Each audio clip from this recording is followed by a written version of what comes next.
สิ่งสำคัญคือเฮาอย่าหนีออกจากกายเวทนาจิตลมหายใจนั่นแหละคือกายในกายอันหนึ่งรู้อยู่ในนี่แล้วก็บ่ต้องไปตามลมลงคอบ่ต้องตามลมลงหน้าอกหรือลิ้นปีบ่ต้องไปตามพ้องตามหมุดมันดอกเรียกว่ามันหลายความคิดเรียกว่าความคิดเฮาสิไปกังวลกับลมเย็นไปหันไปนี่กับความรู้สึกเอาไปมันหลายหม่องมันหลายจุดเอาจุดเดียวเลยลมคือลมม่วนๆอยู่ในเฉพาะให้มันมาสุดแค่ระหว่างปลายคิ้วเฮานี่แหละคิ้วเฮานี่นั่นแหละเรียกว่า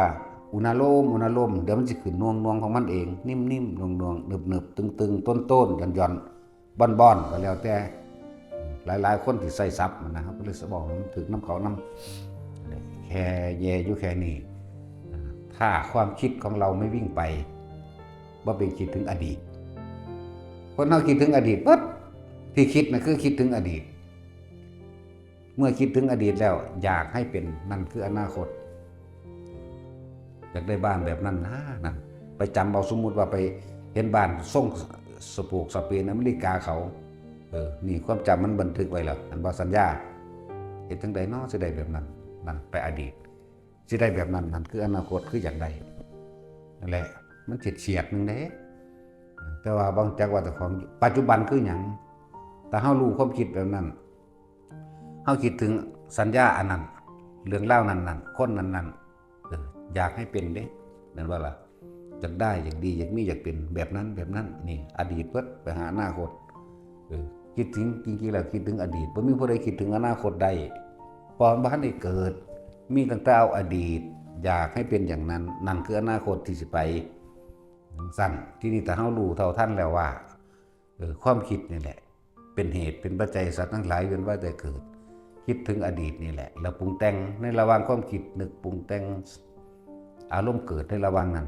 อารมณ์ความรู้สึกพอใจไม่พอใจนี่คือภพเข้าใจว่าล่ะทิฏฐุปาทานสิรพัตตุปาทานอัตตวัตถุปาทาน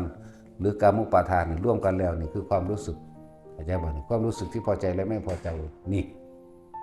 ทิฏฐุปาทานหมายถึงคิดถึงเรื่องเก่าๆสิรพัตตุปาทานจากสิ่งที่ได้ยินได้ฟังได้รู้ได้เห็นมานี่สิรพัตตุปาทานกามุปาทานตามความพอใจของตัวเองนี่อัตตวัตถุปาทานเกิดความรู้สึกในความยึดมั่นถือมั่นก็คืออารมณ์นั่นเองยึดในพอใจกับบ่พอใจภพได้เกิดขึ้นแล้วนี่เป็นเหตุเป็นปัจจัยให้บังเกิดภพแล้วมันต้องแยกเป็นกามภพรูปภพอรูปภพเมื่อมีภพแล้วก็มีชาติชราและมรณะต่อไปก็ไหลมาหาอวิชชาปัญญาสังขารปัญญาวิญญาณังไหลมาหมดนี่ทั้งตัวบาทนี่เป็นบ่ล่ะเพราะความไม่รู้เด้ที่ตัวเองกำลังคิดอยู่ในความอยากได้อยากดีอยากมีอยากเป็นเรื่องอื่นว่าอวิชชาความไม่รู้นั่นแหละเป็นเหตุเป็นใจให้เราคิดดีกับติดดีคิดเลวกับติดเลวแต่ว่าคิดเลวบ่ติดแต่ว่ามันติดเพราะว่ามันมีดีอยากว่าปุญญาภิสังขารว่าความคิดทั้งหลายอันเป็นบุญกระชังล้วนแล้วแต่เป็นเหตุเป็นปัจจัยให้เกิดภพเกิดชาติชรามรณะคือเก่าอปุญญาภิสังขาร